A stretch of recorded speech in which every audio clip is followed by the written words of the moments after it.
106.5? It's time now for Front Page Jacksonville, a show that delves into the issues that affect you. We believe in transparency and providing only the facts. And now, here's Octavius Davis. Good morning, good morning. We are back in the building here at Hot 106.5, Duval's only R&B. Glad to be with you once again. If you listened to the show last week, I shared with you that this past Friday, November 8th, was my birthday. And I am truly grateful to have been able to experience another year of life.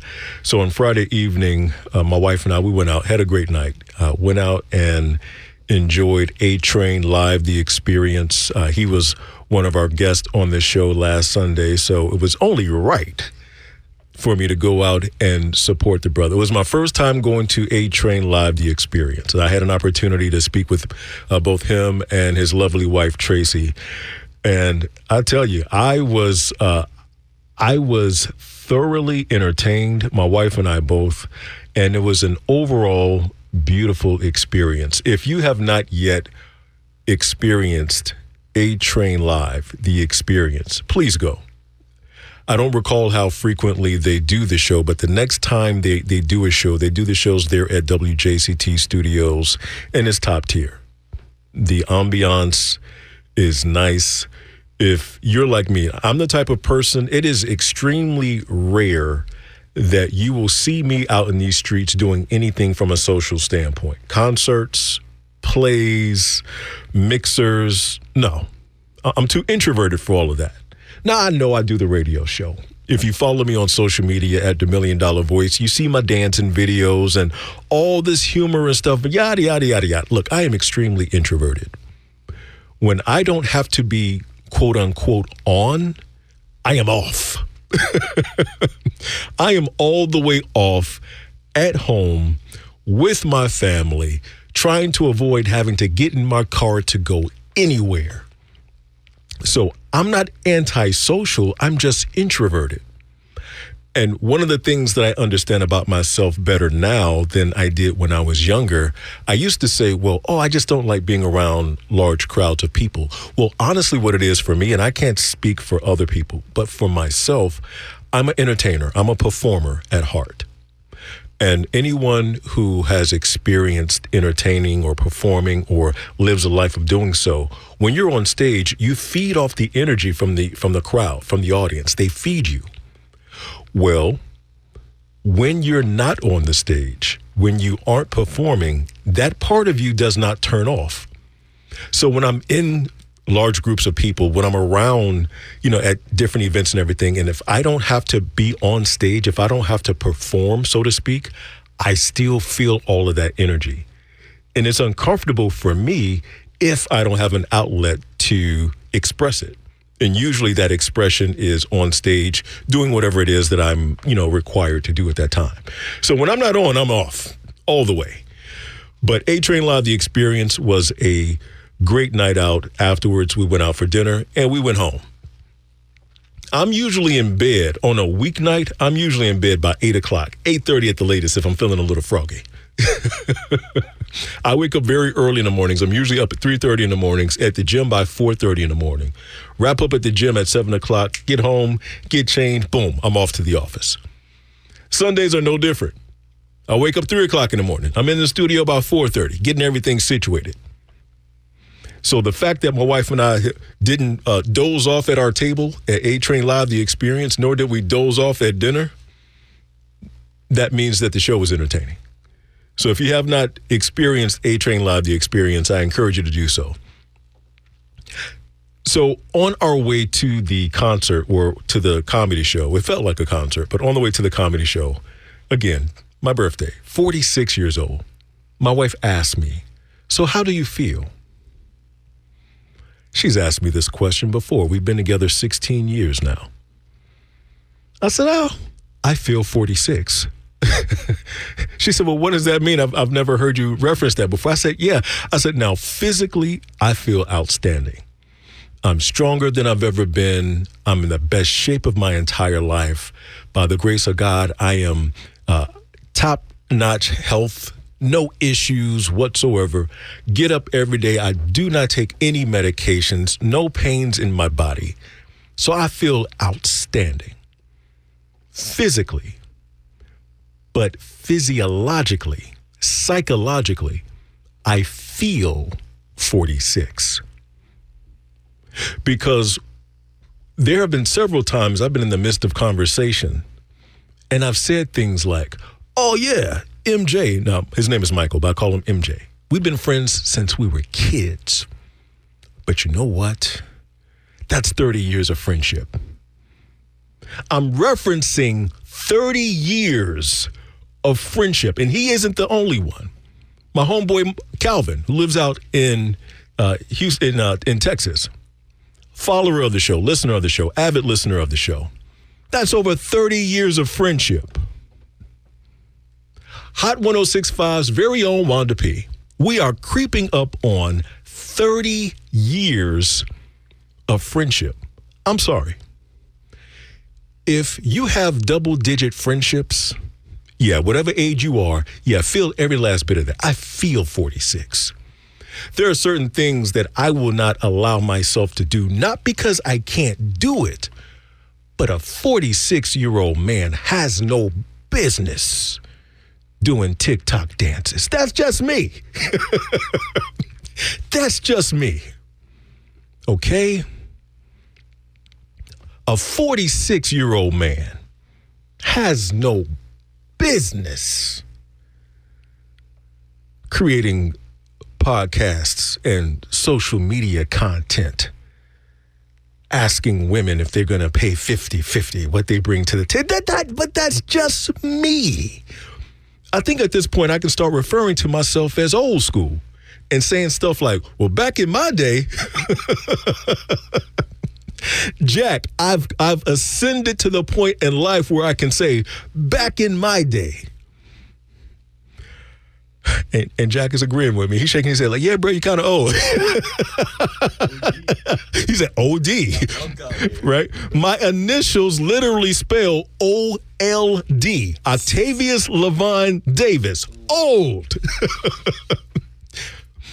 I dye my beard. If you watch the YouTube version of the show, you see this image of me in the background. You see me on the camera.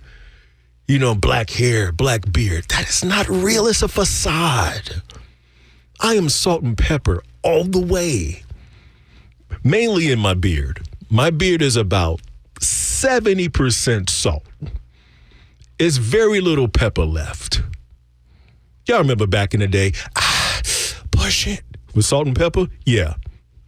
The salt is pushing out the pepper. Very little pepper remaining. But that's okay, because at the end of the day and the beginning, I am simply grateful and glad to be here experiencing another year of life. And should the Most High allow me to continue to do so, I'm going to do so for as long as I can. So if you're celebrating a birthday this weekend, or if it recently passed, happy birthday to you. Happy belated birthday to you. May you continue experiencing many, many, many more. So here we are, November 10th, 2024. Buckle up. Get ready for a ride. January is fast approaching. Well, Octavius, what happens in January? Transfer of power. It was officially announced this past Wednesday who the 47th president of the United States is going to be. It's Donald Trump. Buckle up. I recall his first 4 years during his first term. And at a point, I used to wake up every morning. I'm like, well, let me see what has broken now. Let me see what he's done overnight while I was asleep. Never a dull moment during that first presidency. Buckle up is all I can say for the second term. Who knows what's ahead? I don't think he knows what's ahead. And so I came across a clip, it must have been last night. And, he was essentially speaking about restoring traditional Christian values to the United States.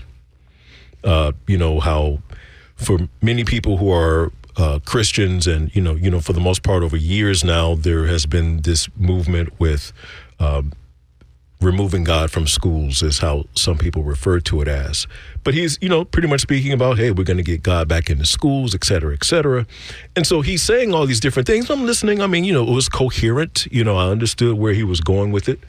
I understood who he was appealing to with his topic.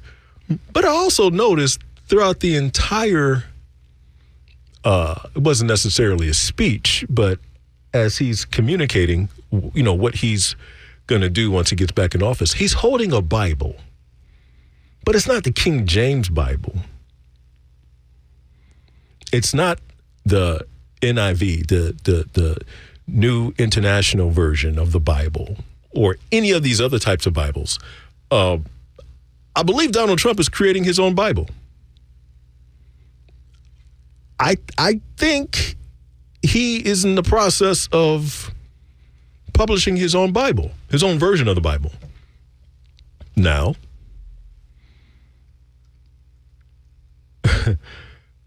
if you are a follower of history, specifically religious history, if he were to produce his own Bible, this would not be the first time that the Bible has been reproduced.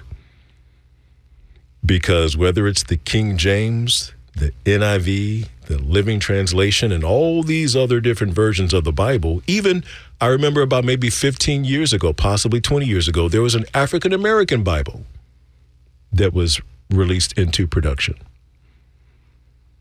All of these are variations. None of them are the original text, not even the King James version of the Bible. So buckle up, strap in,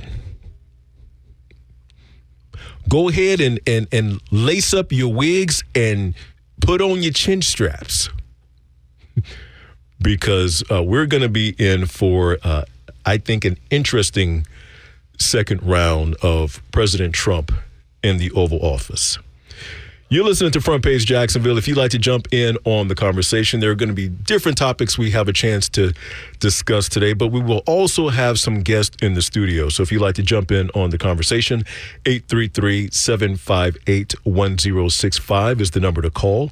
That's 833-758-1065. What are your thoughts now that our 47th president has been announced? What are your thoughts? I'd love to hear them this morning here on Front Page Jacksonville, 833-758-1065. So I'm going to keep it here for a quick moment in regards to Donald Trump, because he's now begun the process of announcing who his cabinet members are going to be. And he's recently named his White House chief of staff. That person is Susie Wiles. Susie Wiles is who Donald Trump has tapped as being his chief of staff there at the White House. Now, I don't know if you are aware of this or not, but she has ties to Jacksonville. She worked for 2 Jacksonville mayors. She worked for Representative Tilly Flower. I think that should read Fowler, but it says Flower here in the news article. And eventually helped former Governor Rick Scott and current Governor Ron DeSantis with their elections. She also led Trump's campaign in the state of Florida back in 2016 and left DeSantis's campaign for Trump when the two faced each other in this year's campaign. So I'll pause there for a moment just to make sure that we're on the same page. She has ties to Jacksonville, worked for 2 former Jacksonville mayors, worked for Representative Tilly Fowler, worked for former Governor Rick Scott and current Governor Ron DeSantis. In 2016, she helped President Trump with his campaign and left Ron DeSantis to help Trump with his campaign once again.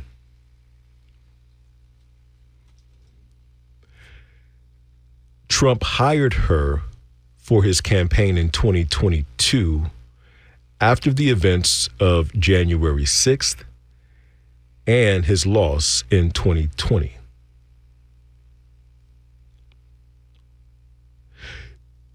She helped him to begin changing up his messaging, the tone.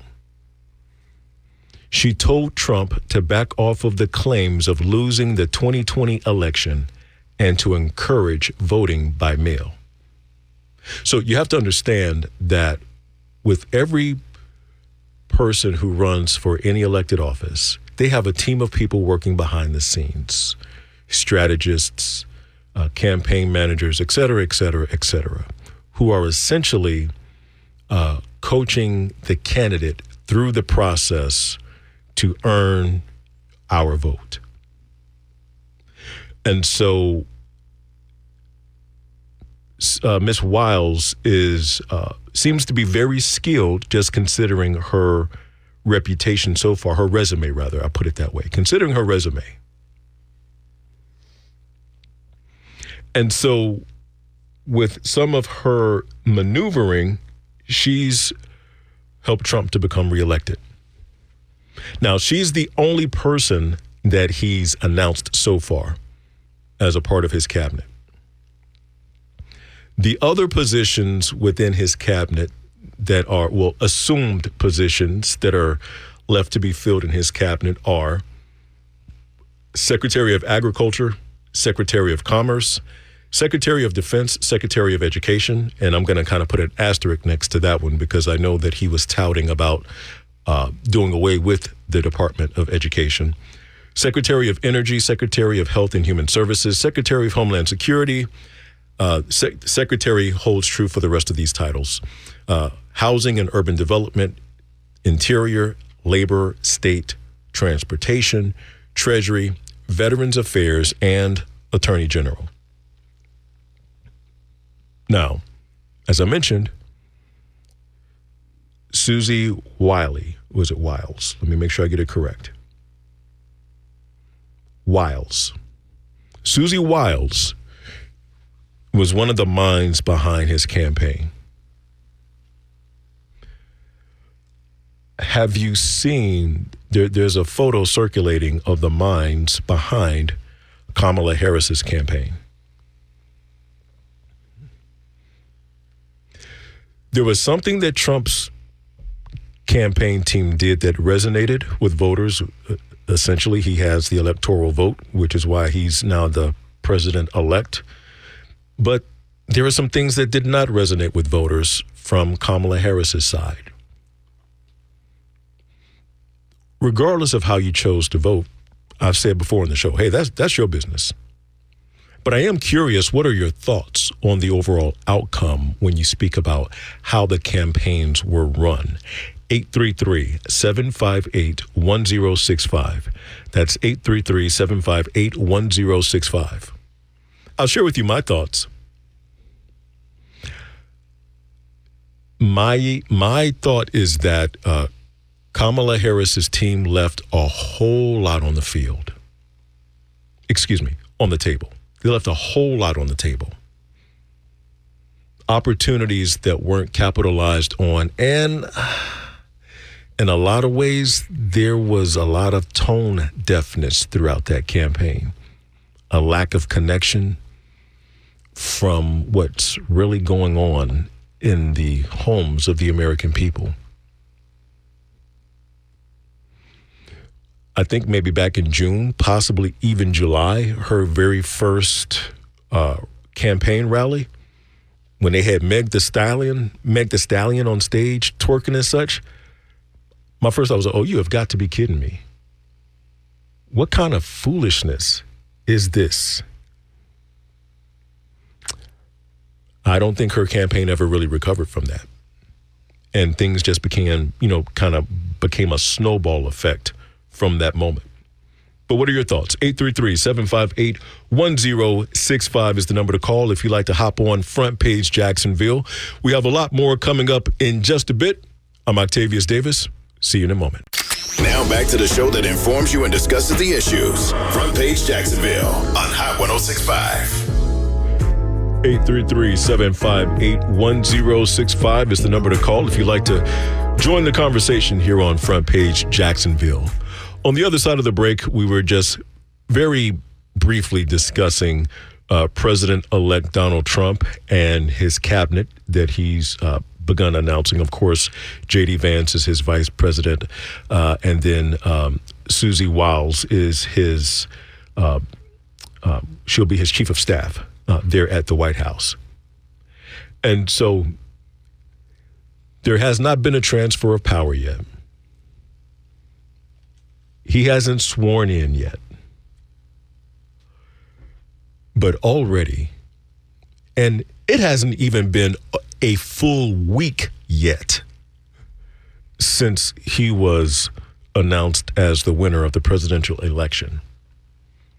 But already, the temperament around the country is beginning to change. Social media content is going bananas. And apparently, even in the real world, and what I mean real world, meaning non-social media content, because my wife and I were talking about this last night. I don't buy into everything that I hear and see on social media. As someone who navigates in that space, there's a lot of stuff that goes on social media, and it's nothing more than essentially clickbait. People doing things to get engagement and interactions. And I'll admit, I'm guilty of doing the same. Yes, this is the pot calling the kettle black. Well, I'm black too, okay? So I'm guilty of the same. But this FEMA worker, have you heard about the FEMA worker who was fired after directing other FEMA workers to avoid helping hurricane survivors who supported Trump? Come on now. And this did happen here in the state of Florida. If you'd like to read the story in its entirety, it's on Action News Jax. Governor DeSantis confirmed that this happened right here in the state of Florida. And essentially, the way that the FEMA worker instructed the other workers on how to identify Trump supporters was based on whether or not they had a Trump sign in their yard. That's discrimination. What are we really doing? Especially considering we live in a state that has been hit with a double whammy of hurricanes within 2.5, 3 weeks apart. The current administration, if I remember the total correctly, the current administration said, we'll hook y'all up with $750 through FEMA to help you recover. And now FEMA, the Federal Emergency Management Agency, has a rogue employee that's encouraging discrimination in the times of need, in the times of despair, in times where people are attempting to regain a sense of normalcy in their lives. I can't co-sign for that. Just as I wouldn't co-sign for that if the roles were reversed. Because let's keep it 100. If this article read, I'll just go with the title. If the article title read, FEMA worker fired after directing workers to avoid helping hurricane survivors who support Kamala Harris. Oh, He's racist. They're racist. You know, come on, man. We know how this game go. I said at the beginning of the show, I'm 46 now. There are things that I've seen throughout my lifetime where you begin to categorize certain stuff like, oh, I've seen this before. Same script, different cast. I've seen this before. And so when it comes to role reversals, we have to, we got to be honest with how we handle this stuff. But this is not the way.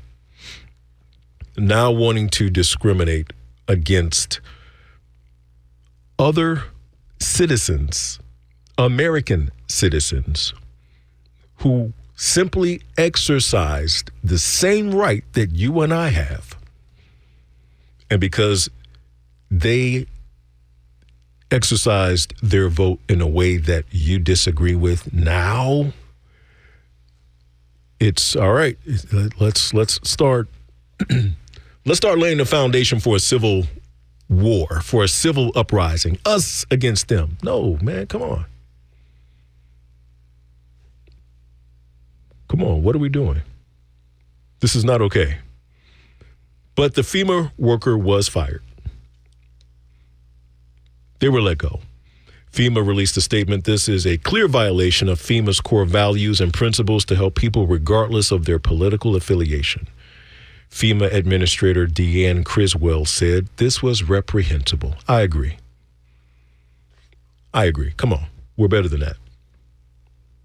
We're better than this. 833-758-1065 is the number to call. Staying in the vein of patriotism, do you know what tomorrow is? Yes, it's Monday. I know. Yes, it's a holiday. No, there is no work for many of us tomorrow. But why is that? Well, it's because it's Veterans Day. So allow me to say now, if you're listening and if you served our country, if you are still serving our country, thank you very much for your service.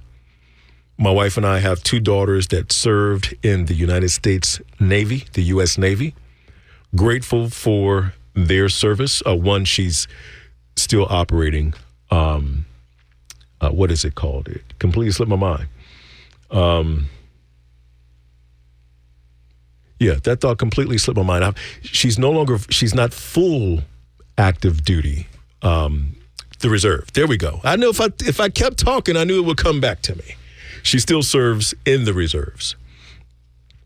So the city of Jacksonville is hosting its annual Veterans Day Parade at 11 a.m. tomorrow in downtown. The parade begins on Water Street in front of the Jacksonville Center of the Performing Arts and will make a left turn onto Hogan Street. The parade will then continue on to East Bay until it reaches Lot X near Everbank Stadium. That parade tomorrow will probably be the most excitement and celebration that stadium has seen all season. There will probably be more rousing applause, more celebratory jubilation at tomorrow's Veterans Day Parade than what that stadium has seen all season. That includes the Jacksonville Jaguars and the Florida-Georgia game with Florida's abysmal performance. Us Jacksonvillians, us Duvalians, we need something to support. We need something to cheer. We need hope. Well, I just gave it to you. Go to the Veterans Day Parade.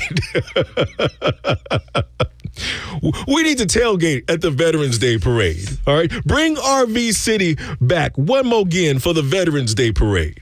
Something we can celebrate, something we can be proud of. Our men and women who serve our country, who have served our country. Thank you. Let's bring it all back for them. Let's get jerseys made for them. How about that? The biggest digital billboards, that's what the Jacksonville Jaguars were touting when they first installed those. The largest digital billboards in the country. Okay, well, let's put something meaningful up on there.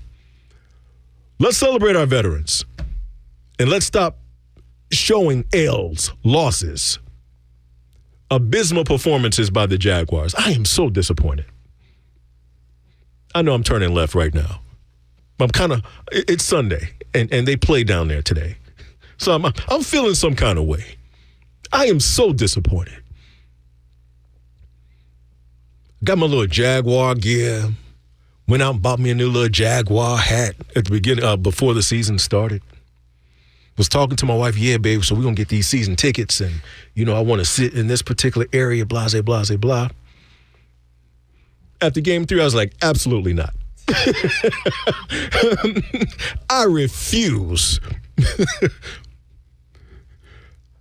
Inflation is too high to be out here spending some money on some Jaguars, and they performing like, absolutely not. I will watch the game at home. And what's happened as I watched the game at home, after half of the first quarter, forget the first half, the first quarter, 10 minutes in, I'm like, nope, absolutely not. I have other things I could be doing with my time, effort, and energy than watching this. Absolutely not. I don't know what's going on down there. I don't know what's in the building over at Everbank Field. I have no clue. But there have been coaching changes. There have been player changes. And the end result has been the same. I don't know if they got mold in their helmets. I don't know what the problem is. But it is not working. And I love myself entirely too much to continue investing in this toxic relationship. I know my worth and my value. As a fan, no. I will not continue. But I digress. Let me get back to the Veterans Day. So if your family is going to go out there to the Veterans Day parade, I just gave you the rundown on the route of the parade itself. Be safe, have fun, and once again, thank you to our servicemen and women who have made the ultimate sacrifice in many ways. Those who lost their lives in battle, but those who returned. PTSD is very real for many servicemen and women, and something that they continue to live with after, they get out. So thank you for the many sacrifices that each of you have made and that you continue to make, all for the sake of ensuring we can enjoy the freedoms that we now have in our country. So thank you. Thank you very much. 833-758-1065. This is Front Page Jacksonville. My name is Octavius Davis. Octavius, the $1 Million Voice Davis. That's the moniker. Okay, that's like the brand name. If you follow me on social media, you can find me at the $1 Million Voice. Now, it's not the $1 Million Voice. Don't get it twisted. I had to put a little stank on it. Just a little funk, just a little bit, not too much. D-A, $1 Million Voice. And if you want the true story, a couple of years ago when I was preparing to buy the domain for the $1 Million Voice, it was what it was originally going to be. TheMillionDollarVoice.com was not available. So I said, oh, well, I'll just go with D-A, make it a little urbanized. That's where the $1 Million Voice came from, because the $1 Million Voice was not available. Have you heard this story about the 40-plus monkeys that escaped a research facility in South Carolina? Can we talk about movie plots for a moment? Does that not sound like a movie plot to you? That sounds like a viral infection that is preparing to take over the world. We'll get into that and a lot more in just a moment right here on Front Page Jacksonville. I'm Octavius Davis. Now back to the show that informs you and discusses the issues. Front Page Jacksonville on Hot 106.5. More than 40 monkeys escaped a research facility. No, that is not a plot of a new movie hitting theaters this holiday season. That's what happened in South Carolina this past week, prompting warnings for nearby residents to secure their doors and windows. Of the 43 monkeys that escaped, only one has been recovered so far. The primates broke loose from Alpha Genesis in I think this is called Yemassee, Beaufort County in South Carolina. According to its website, Alpha Genesis website, they breed monkeys and provide non-human primate products and bioresearch services across the globe. The company's clinical trials reportedly include research on progressive brain disorders. I do not believe that. This has supervillain written all over it. How many movies have we seen? So Jake and I, we were talking during the break, right? Planet of the Apes. Okay. That came about. Monkeys breaking loose at a research facility. He's doing the apes stay together. Apes strong together. They broke out of a research facility. One in particular who was smarter than not only all the other apes, but was also smarter than the humans. Why? Because of the research experiments they were doing. I've seen this before. Outbreak. Another movie about a monkey that broke loose and spread a virus. There's plenty others. When I came across this story last evening, I thought about 28 weeks later. I can't quite put 28 weeks later into this same category because the monkey didn't break out. The silly people broke in to the research facility and messed around and got contaminated by the rage monkey. What is Alpha Genesis doing with these monkeys? And so apparently the remaining 42 monkeys are staying in close proximity to the research facility itself. They haven't gone wandering off, into the great wide earth that South Carolina has to offer. Apparently they're staying close by. And they set little traps and whatnot to try to get the monkeys. But guess what? This brain research that they're doing on the monkeys are breaking into the traps, stealing the food, and then jumping back out of the traps. They're too smart. They know what you're doing. They watching the monkeys, and the monkeys watching them. They know what you're up to. And so you may be saying, okay, well, Octavius, why is this even relevant? That's in South Carolina. That's at least, 4 or 5 hours away, 6 hours away? I'm not worried about no monkeys up in South Carolina. Well, allow me to remind you, we have loose monkeys in Jacksonville as well. Do you not recall the story that broke? I think it was in either 2016 or 2020. The same type of monkey, I don't know the name of this monkey, but the same monkeys that broke loose in South Carolina is the same type of monkeys that we have on the loose here in Jacksonville. Back in the 60s, these monkeys were brought to Central Florida because there was like a Silver Springs tour that they were promoting.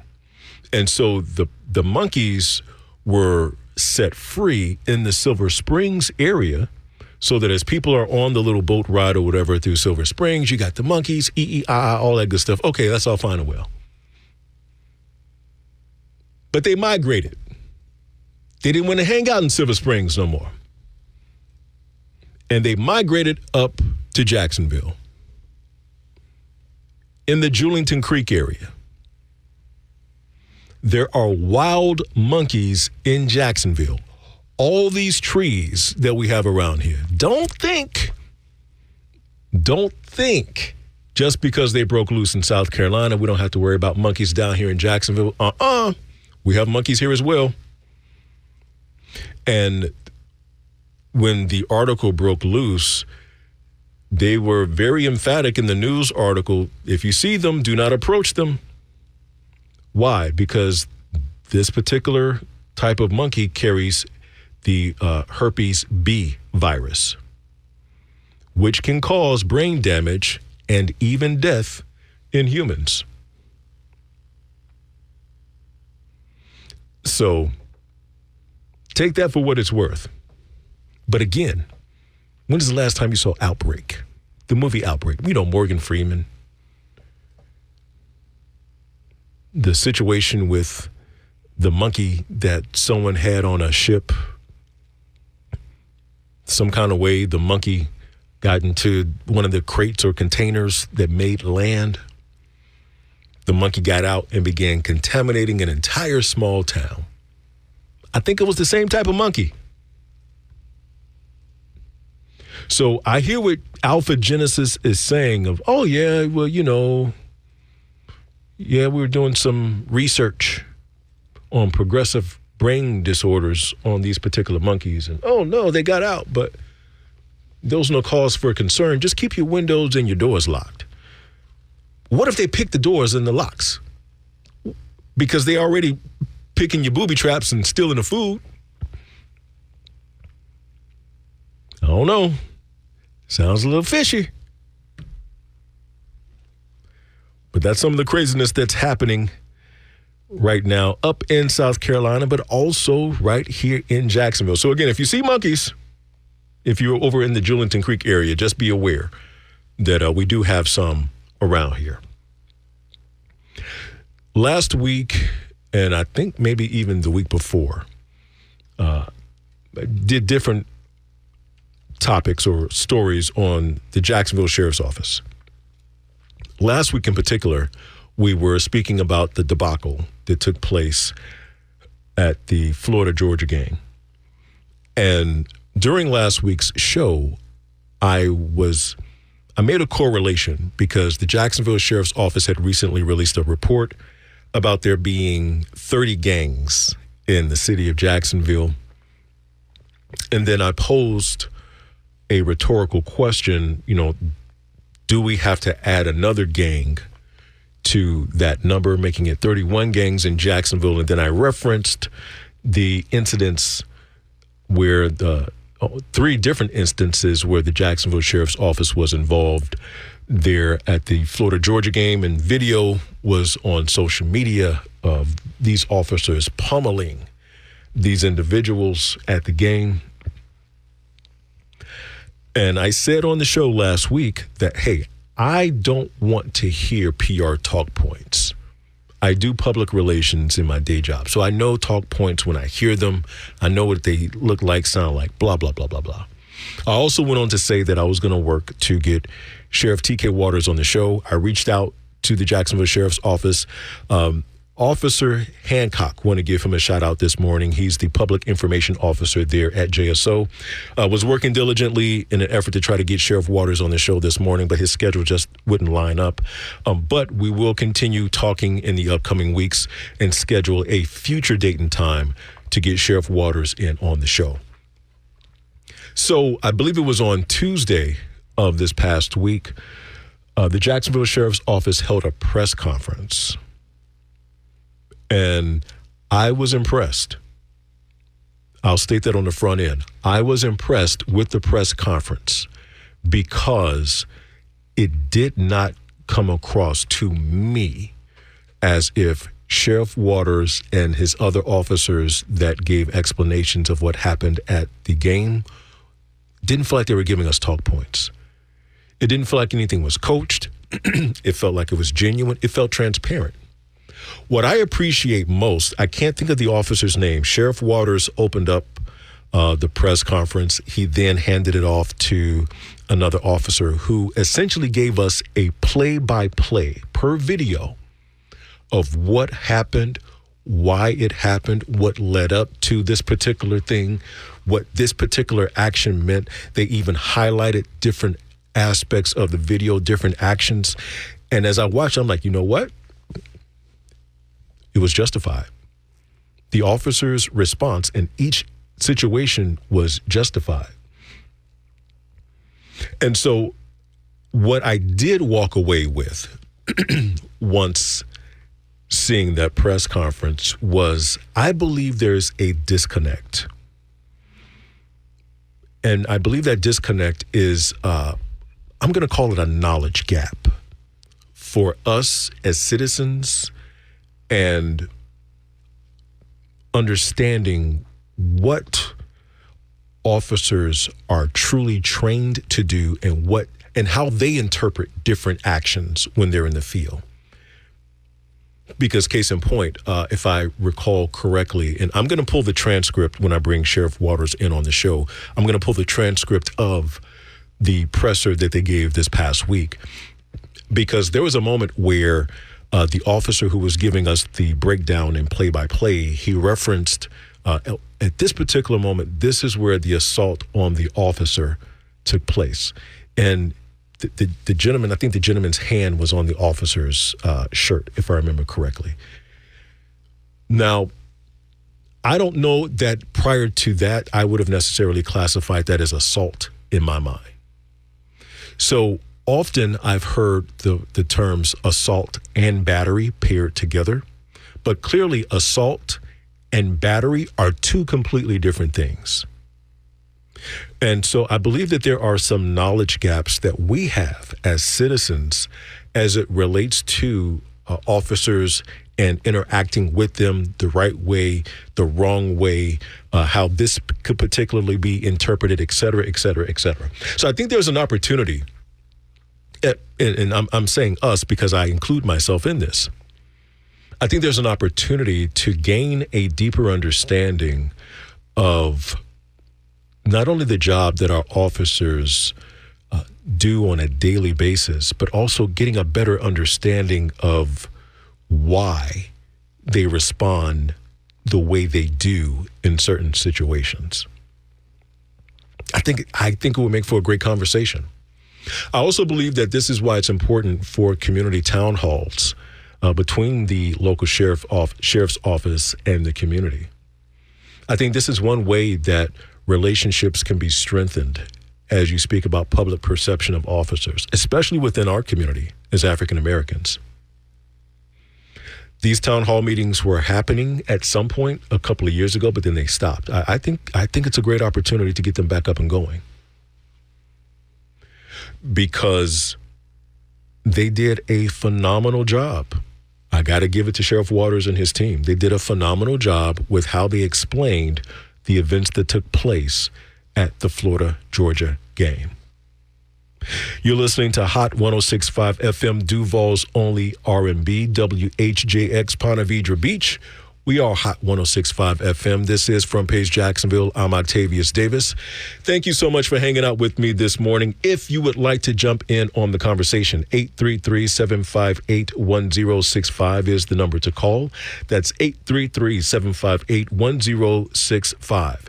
Staying right here in the vein of JSO. They have recently bolstered their funding for a program aimed at helping homeless avoid jail. Now, if you recall last month, on October 1st, a new Florida law went into effect, essentially banning public sleeping and camping. That's throughout the entire state of Florida. And so immediately, homelessness, as we all know, is an issue right here in our community, just as it is for many other communities around the country.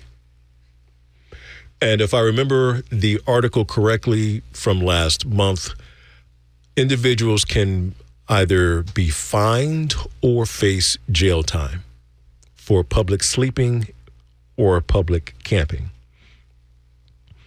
On November 1st, JSO began enforcing that ban. So was this maybe last Tuesday?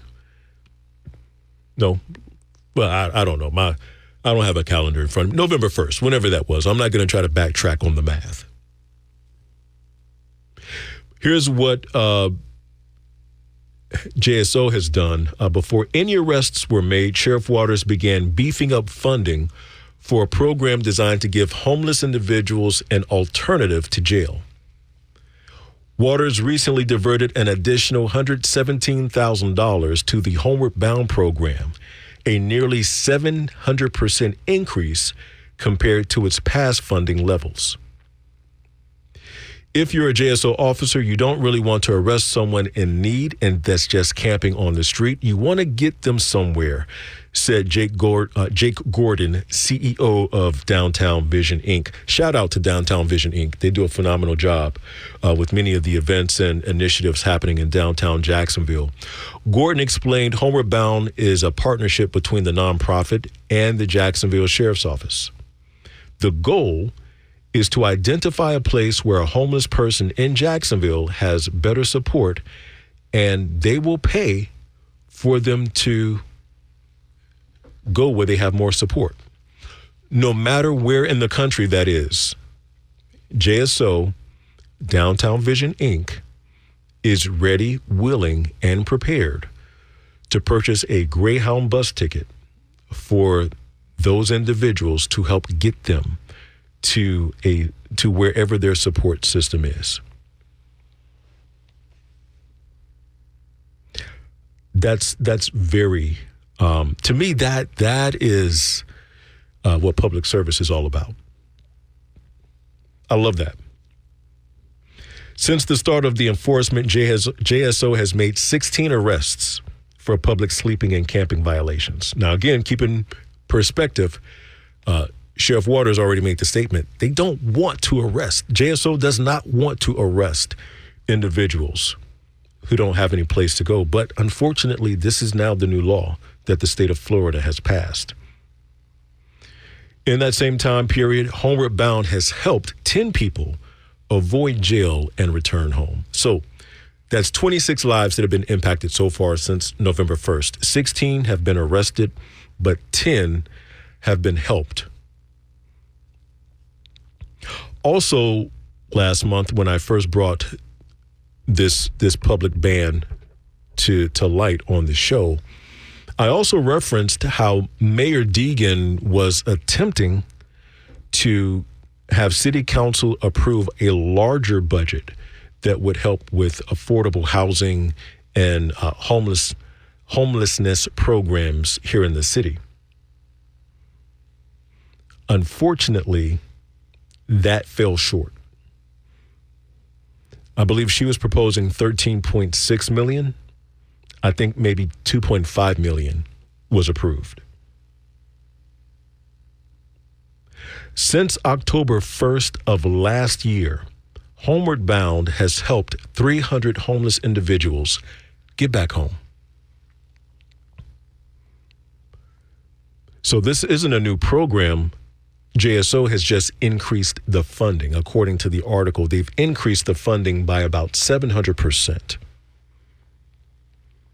They've helped over 300 homeless individuals get back to a support system.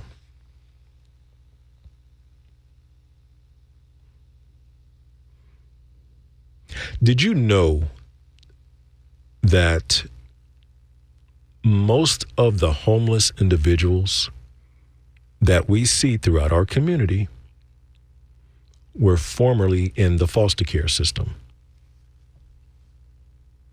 I did not know that until I began working in child welfare. I did not know that until I began working in child welfare. That a lot of the homeless individuals that we see are individuals that were formerly in foster care. And so when you look at it from that lens, hopefully it will cause more compassion to exude. Not saying that no one chooses to live on the street. I'm not saying that. I'm sure there are some people who have made a conscious decision to kind of live off the grid, so to speak, have no ties to any materialistic ownership in this world. And they're just going to, live off of God's green earth day by day. I'm sure there are some people who kind of have that about themselves. But by and large, most people, they're just trying to make it. Something that I found interesting as well, that Jake said from Downtown Vision Inc., no one really understands why this need is growing. The economics are a big part of it, but there's definitely might be more. But there might be more that needs to be invested. Yeah, absolutely. Absolutely. Especially when you consider this current economy that we're living in, the fact that most of us are living paycheck to paycheck, the fact that, yeah, minimum wage increase, but so has the cost of living. So it's like, come on. Have you ever seen those movies where someone is in a boat and the boat is taking on water and they might have a little bucket and they're trying to scoop out some of the water that's inside of the boat and douse it back into the lake or ocean. But as they do that, there's holes in the boat. So it's filling up more water. So their efforts are moot because rather than dealing with the issue, which are the holes that's causing the water to come into the boat, they're trying to get the water out the boat. That's essentially what many of us are experiencing on a day-to-day basis between cost of living, rising gas prices, food prices, utility expenses. I mean, come on. I told someone a few weeks ago, they said, hey, do you own a home? I said, no, I loan a home. I don't own that home. I pay a mortgage. And then even after the mortgage is paid, I have to pay property taxes. I don't own that. It's a loaner. It's on loan. But have you seen the cost of apartment rentals? One of our daughters is looking into different apartments, and I think she came across one that was like $1,400 a month, I believe was the price. I'm like, $1,400. I remember my very first apartment, I paid $525 a month. That was my senior year of college. $525 a month. And then my homeboy and I, we roommated. So we split that down the middle. Look, life was good back then. $525, an apartment over in Bay Meadows. But now people are talking about $1,500 a month for rent in an apartment? Squeeze me? Are you kidding? So that has a huge part to do with why we're seeing so much homelessness. I think maybe a year and a half, 2 years ago, I remember different teachers across the country were having to start living out of their cars because they were not making enough money in the public educational system. I think this was in California, if memory serves me correctly. And so they just essentially made a decision, hey, I'm going to have to live out of my vehicle because these utilities are too high, this rent is too high, and I have to make a decision on whether to keep a roof over my head or transportation. So I'll just go ahead and let the apartment go so at least I can have a vehicle, and I'll just live out of my car.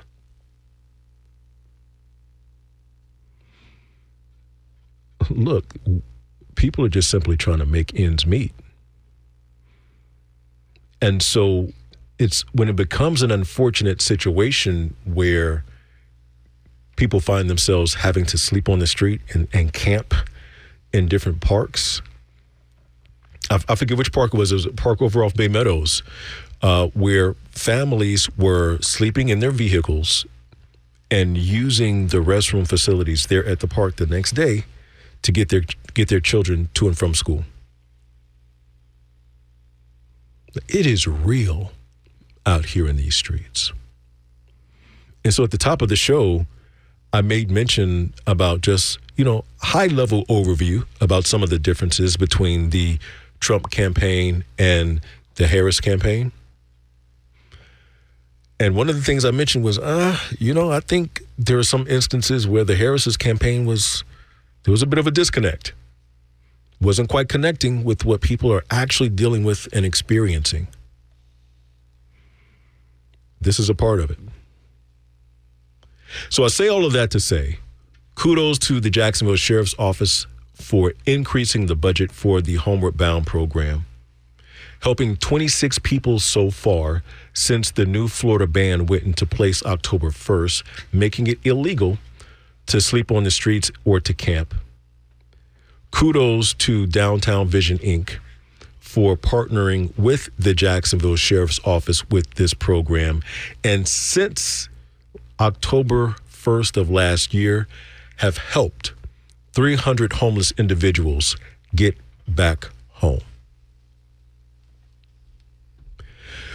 Look, we have a lot more coming up. As a matter of fact, my first guest this morning in the studio is an author.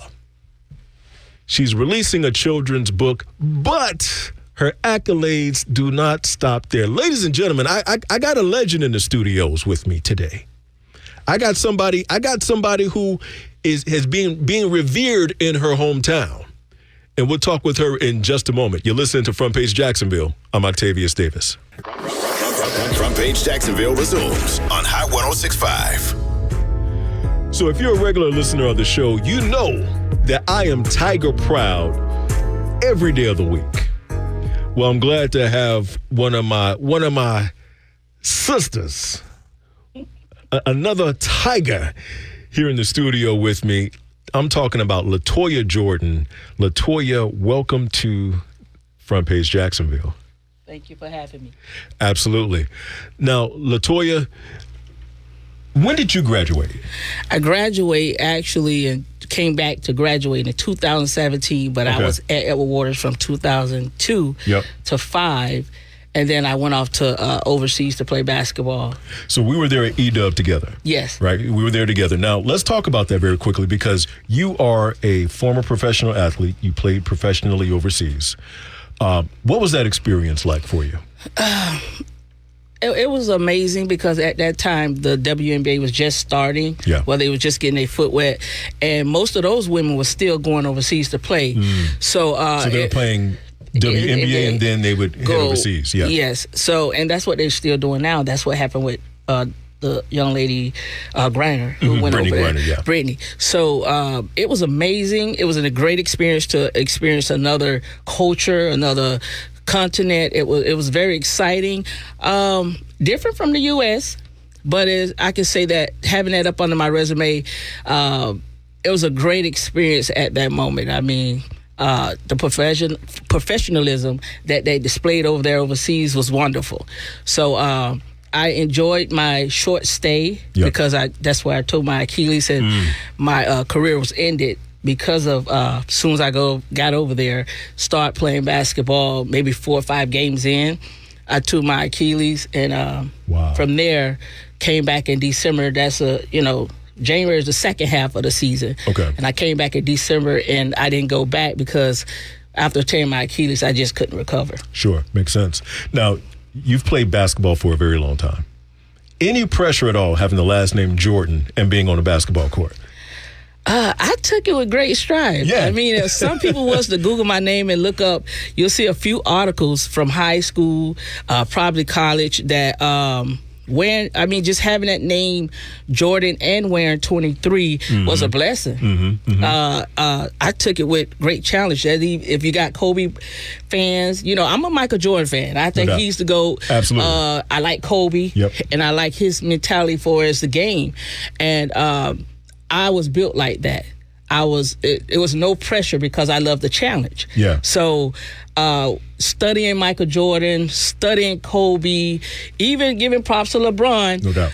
I was just built like that. Like I took on the challenge. But that name and that number carried me a long way, y'all. I'm sure it did. I'm sure. And you had to have been a guard. Were you a point guard or shooting guard? Point guard. Yeah. And I knew you was a point guard because the way your feet swinging right now as you sit in the chair.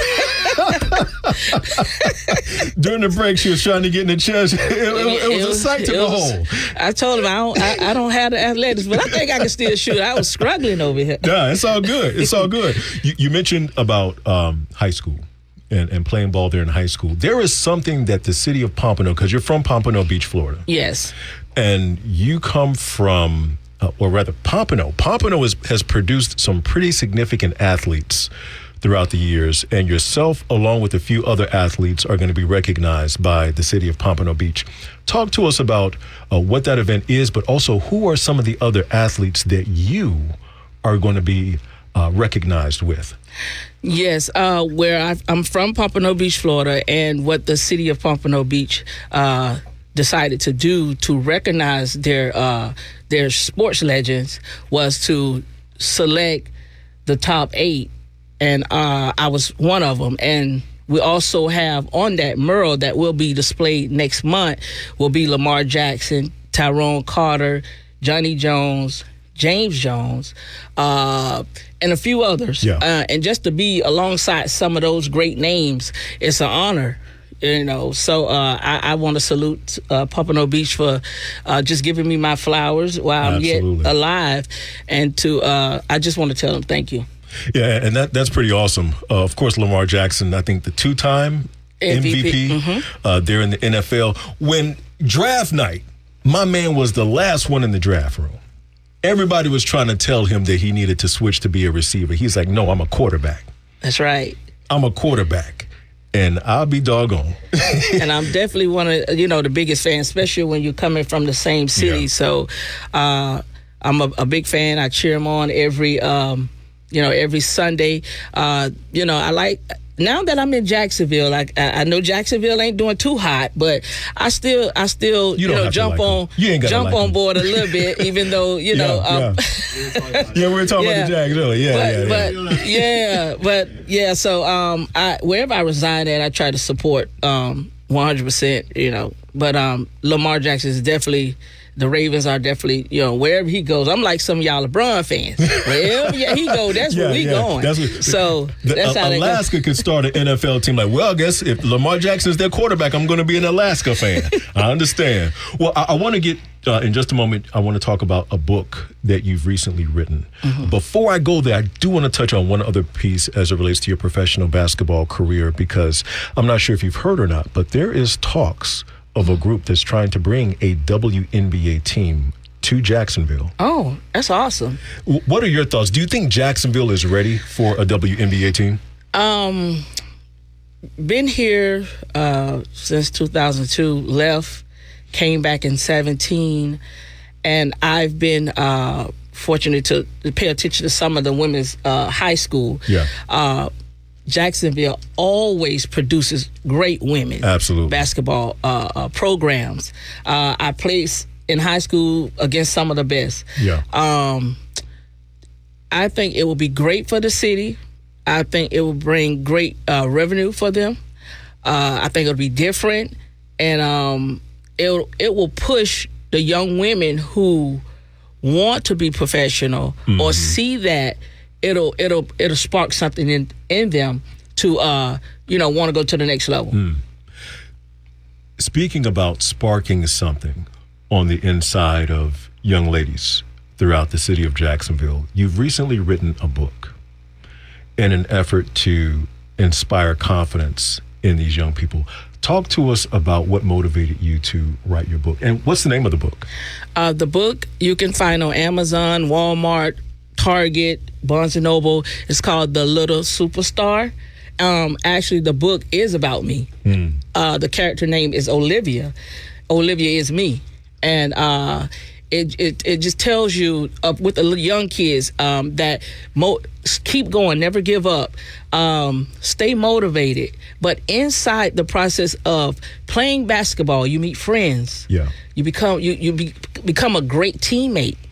And the joy that the game brings, and you let it be fun. So that's what the book is for. And I pray that it sparked the minds of the young kids that loves to read, that's into sports.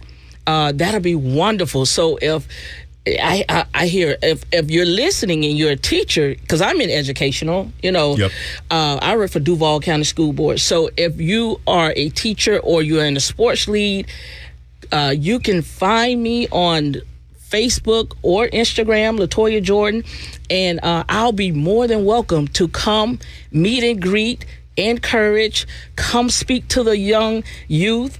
May they be kindergarten or middle school or even high school. I have a high school that reached out to me that I'm supposed to go speak to before this month out, and I'll start my speaking engagements. Nice. So like you said, this book will branch out for me to encourage, tell my story, but encourage them to let them know where I come from, where I'm headed, and that to never give up. Why did you choose the name Olivia? I chose Olivia because it's versatile, meaning it's diverse. It won't be one, not bringing stir up commotion, but it won't be just a black girl, white girl, Puerto Rican, Spanish. Yeah. That name Olivia could be anybody's child. Yeah. So that name was perfect. Because I could have put LaToya, but I said, no, I don't want to put Olivia. Yeah. And that's why I chose Olivia. Makes complete sense. And so there are so many different ways that you could have chosen to go about inspiring, right? Why did you choose a book? Because that my passion for the youth. I want to do a documentary. I want to do a autobiography, but I wanted to touch bases because I have a heart for the kids. So, and I just thank God for giving me that gift because, working in that sector of ESC special needs, I work at Mount Herman's Reception School up under Mr. Williams' great principal, to work with those kids for so long that they can't give back to me. Yeah. And when you can give to someone and they can't receive that back, that's a blessing in itself.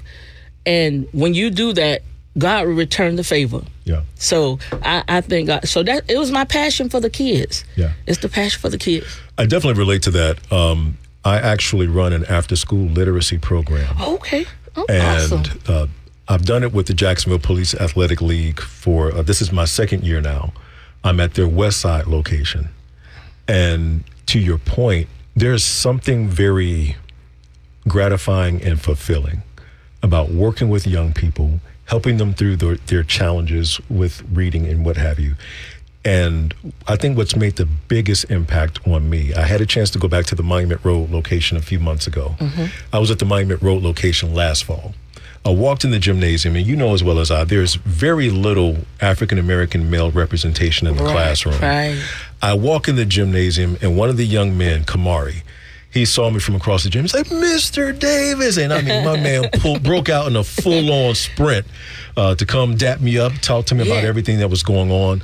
But that was, for me, that was an investment into them. Yes. Right? So when you speak about the kids not really being able to, even though they can't pay you.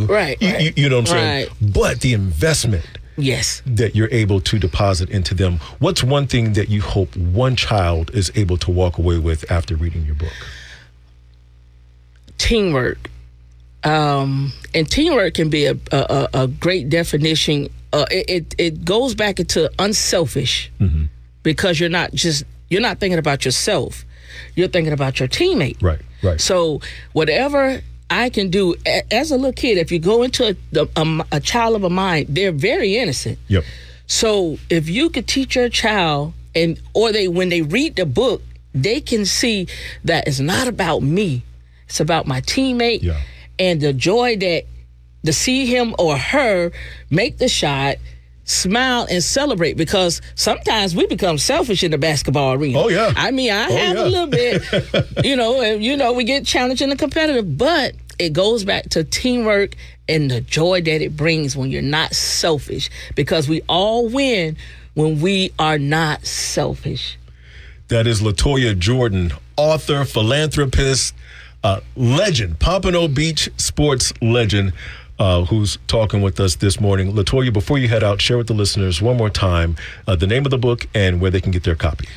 The book is The Little Basketball Star. You can go on Amazon and purchase your book. You can go on Walmart. I'm believing that it's at Barnes & Noble, Target, all other outlets. Even your library will have it. You just have to go to your library and ask them, hey, do you have this title? And you should be able to purchase it there. Again, I'm just grateful to be able to deposit something into the youth before I get out of here. Absolutely. Well, LaToya, we thank you so much for all of your work and what you've done both on the court and off, and now into the classroom. Thank you so much for hanging out with us on Front Page Jacksonville. Thank you for having me. Absolutely. So LaToya is an author. We just kind of gave you the breakdown about literacy and so forth, but we're going to speak with you about another superstar right here in the Jacksonville community who recently overcame illiteracy. So we'll talk to you about that in just a moment. This is Front Page Jacksonville. I'm Octavius Davis. Front Page Jacksonville resumes on Hot 106.5. I am joined in the studio by a young lady who is no stranger to all of the moving and shaking that happens here in the city of Jacksonville, especially within the African-American community. We were talking just a moment ago, and she was giving me the rundown of her schedule today. I'm like, oh, you about to be out here in these streets. But I'm joined by none other than Lynn. You may know her as Lynn and Friends, but Lynn, welcome to Front Page Jacksonville. Thank you, and thank you for having me today on the Front Page. Absolutely. Yes. Glad to have you. Now, Lynn, the very first time I had the pleasure of meeting you, I'm jumping into the Wayback Machine. I used to be the host of Amateur Night at the Ritz Theater. The Ritz Theater and Museum, I want to say since 1999, used to host Amateur Night. It was brought down by Deb McDuffie. Deb used to be one of the producers of Amateur Night at the Apollo up in New York. She brought that show to Jacksonville. I had the honor of being the host of that show from 2013 to 2016. And so that was my first time having an opportunity to meet with you. But there's so much that you do and that you're involved in. Before we get into the directorial debut that you had yesterday, talk to us a little bit about what Lynn and her friends got going on throughout the city of Jacksonville. Well, I can tell you that you do know that I'm the associate editor with the Jacksonville Free Press News, one of the more than 230 African-American newspapers still printing in this country today. Here in Jacksonville, you have the Florida Star since 1955, and we've been around since 1986. And also in Philadelphia, they've been printing the Philly Tribune since 1884. Wow. Yes, in my hometown of Detroit, we read the Michigan Chronicle since 1935. You got the West Side Gazette down in Fort Lauderdale, the Miami Times. So, yes, support the black press. Absolutely. Yes. What got you into journalism? Well, young man, I wanted to be a journalist since I was 8 years old. Yeah, my mother said, if you write on one more thing, okay, she said, okay, but you just literally, Lynette, stop it. You know, stop it. And plus, we read the news. She had us, my brother and I read the newspaper every day. And even now when they talk about Trump, I've been following Trump since I was 12 years old. You know, because he's been in the news that long. Oh, absolutely. You know, so all of the things, news just came to me on the school newspaper, college, and so forth. And moving to Jacksonville, I would say my career started at Comcast with Mr. Bill Randall. We were on BET, and the Lynn and Friends show came about, and he was running against Corrine Brown, and he said, come take over his show. My nerves were bad. My lip was like jumping out of my face. Was that your first show? Yes. Yeah. You know about it. You know about it. Your nerves can still get bad. Absolutely. I'm telling you. And so I put together, the first show was with the Beach Lady. She couldn't make it. So it was Marsha Dean Phelps or Mr. Jones, and I took it and soared from there. I can say that, and took the show. I had a excellent 10-year run, over 150 shows. Moved to California, came back, and like I say, Jacksonville has been good to me. Then I started with the Jacksonville Free Press. Sylvia and Rita Perry definitely have given me a great opportunity with them. And so when you say what we're doing, we all over the country, media credentials all over the country, events.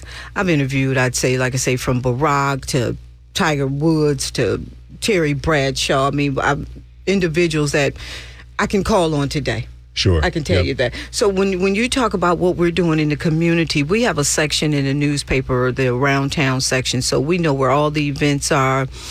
what people are doing, who we're profiling. I mean, we profile individuals, and anyone will tell you when it comes to marketing that your local newspaper is your first gateway to exposure. Absolutely. And your radio shows too, and don't get me wrong, everything. Yes, it's Spring, you know. I don't take anything against the radio station. Right. But still, too, when you do get that first exposure, and we forget about that. And with the social media, people think too that just because it's on social media, your event is going to sell out. Mm-hmm. You're going to get, and then they wonder why they don't come, because you have to market all gambits in the realm of media. Right. You know, and sometimes we get overlooked, but at the same time, when your face is on the front cover, you're calling me and you want to buy a stack of papers. Right. You understand? And then we talk about educating our children when it comes to African American history, and we're printing every week. We're 365. We have 12 full pages of African American news. Mm-hmm. And that's what our point is to get across to our subscribers, the neighborhood, the media is supporting the black press. And I think it's important to highlight as well that mainstream media does not always cover many of those issues correct. And topics that are happening within the African American community. So it becomes paramount, essentially, to be connected to African American run press to know and understand what's happening in our communities. That's true, because sometimes I get back to the office and I have about 15 stories to write. I'm like, Oprah, you get a story. I told her the other day, I was in the office. I said, why do I have this list here? I'm like, you get a story, you get a story. Right. You know, but I see these things throughout the social media realm, or I'm running into people, and everybody has a story. Of course. You know, so it's like now I'm down to, I'm checking off, okay, so. Well, with the presidential election just wrapping up, what does the Jacksonville Free Press have prepared to roll out? Well, I think might have been maybe on page 5. Okay. I think it was on page 5. I don't think we. But you still printed. Okay, you still printed. But we didn't go into in depth on. Our color is green. How about that? I understand. We're not going red and blue. We're not promoting in particular, but at the same time, with advertising and so forth. I do understand. Yes, ma'am, I do. I mean, but the election, you have to look at it. I mean, he won a lot of states. Jack and I were talking earlier in the show, and I can't recall a time I've seen the country that red. Did you see that? I did. That map was abusive. It was very telling. It was extremely telling. And so, my thoughts is, buckle up. The next couple of years are going to be interesting. Mm-hmm. No doubt about it. But nothing's going to change. I mean, and then too, you have to not let fear tactics get in your mind too. There's a lot of fear tactics, all these new texts going around this and that and blah, blah. But you have to get that out of your mind. We can't let that overshadow the good of our communities.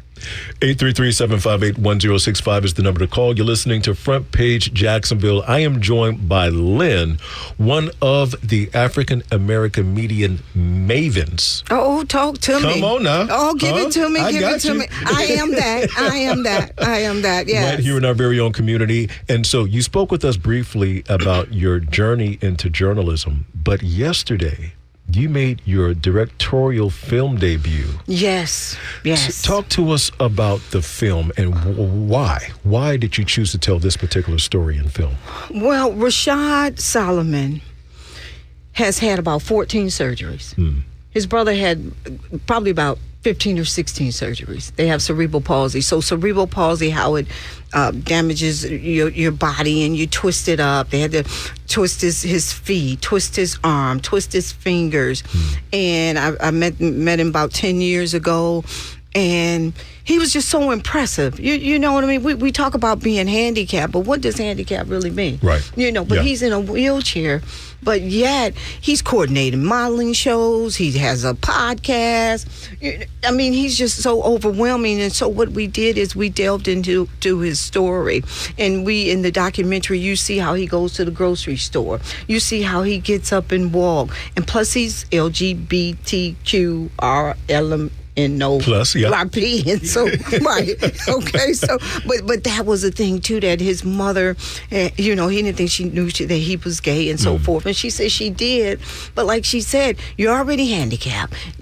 And I hate to say it's for African Americans, black, you black male, this Absolutely. and that. And she didn't want that to hinder him. Yeah. But she's okay with it. And then his other brother, he's the other one. Now, they have different. So he's in a wheelchair, yet his other brother can walk. He's a little bit developmentally delayed. But the story was just quite poignant, too, because we delved into another young lady, Anaya Thomas, who had some mental health issues, too.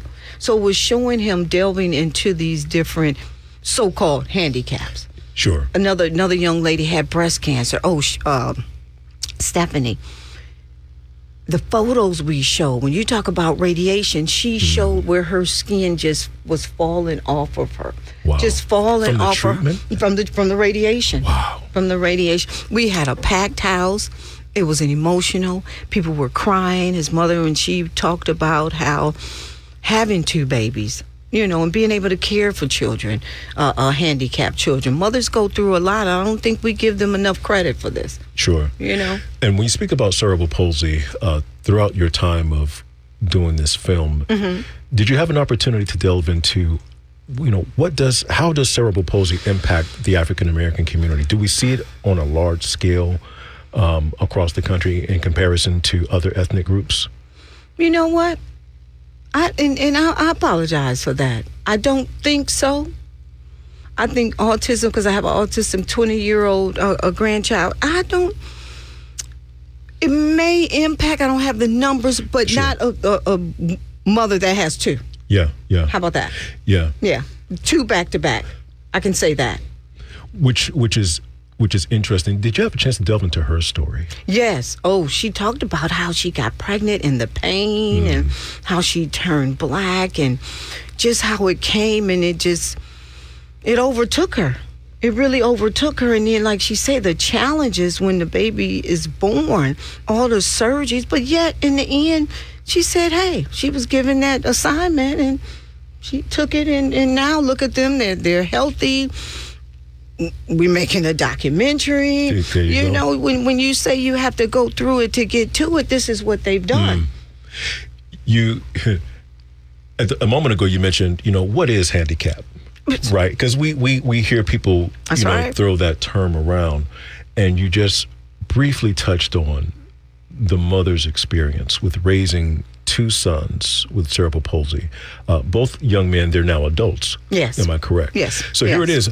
I think it's okay for us to go ahead and say that she raised them successfully. Yes, she. Because yes. Look, listen to honest. Are both your kids in a movie? Were both your kids highlighted on a film just for them? No? Okay. So, right. So that story was one that needed to be told, an impactful one. So going through it to get to it. So here's my question. What next? The film debuted yesterday. How can listeners go about seeing the film? Well, now that we're getting that together. We just had the premiere yesterday at AMC, packed house. Oh, it was amazing. Packed house. Everybody was crying. Even my grandson was with me. Yeah. And I had him helping. He was emotional too. It was amazing. So we're getting that together. We have a few meetings coming up and so forth. We can't talk about too much. Absolutely. But overall, we did. There was someone in the audience. I think she works with disabled children, and she wants us to come over and show the movie. So on a bigger note, we're looking to have it distributed throughout, your Tubies and so forth. Absolutely. Prime, Amazon, and his show. We're working on some national connections and so forth. Okay, because with his handicap, you don't see anything on television where a handicapped person is interviewing a handicapped person. Right. You don't get to see, like I say, what these people go through every day. Right. And back to the handicap, look at these shows, Hoarders, 600-Pound Life. That's a handicap. Yes.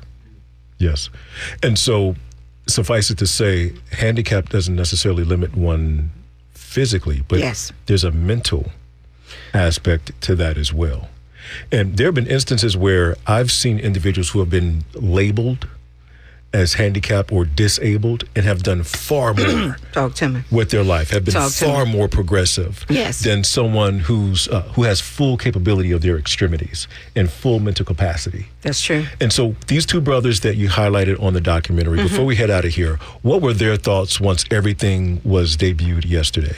Oh my God, they were just totally overwhelmed. I mean, they were suited. When you say suited, they were sharp. People, their family came as far as Tampa, Orlando. It was amazing. And like you said, he had some of his handicapped friends there too.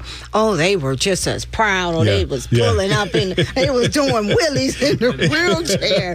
Nice. Right. So it was very exciting, and they're looking to do more. And then I didn't even know they told me they filmed a commercial. One little boy, he works with his mother there, the young Javon, and they have a cleaning service. And then they did a little skit. Oh, come on, are you ready for it? Oh, Yeah. It's amazing, and everybody's getting involved. Outstanding. The name of the film, I don't think we talked about the name. It's called Involving Me, and that's his podcast too, Involving Me. Oh, and did I tell you I'm the president of National Association of Broadcast Journalists? You didn't tell me, but I'm not surprised. Oh, stop it. Yeah. So I used to be part of the NABJ when I was in college, so I need to renew that membership. You do. You need to come on board. Consider it done. Thank you. Her name is Lynn, but she is now your friend. So we can call her Lynn and Friends. Thank you so much for hanging out with us today on Front Page Jacksonville, Lynn. Thank you. Hey, that's it. We're at the top of the hour. Be sure to follow Lynn and Friends on social media so that we can find out when the film is going to be distributed so that you'll have an opportunity to watch it. And support the Black press. Yes, and support we'll the give you all Jacksonville. our information. Definitely support the Black press as well. Listen, Health Beat with Wanda P. is on the way next. I'm Octavius Davis. You've been hanging out with me today on Front Page Jacksonville. I'll catch you next time.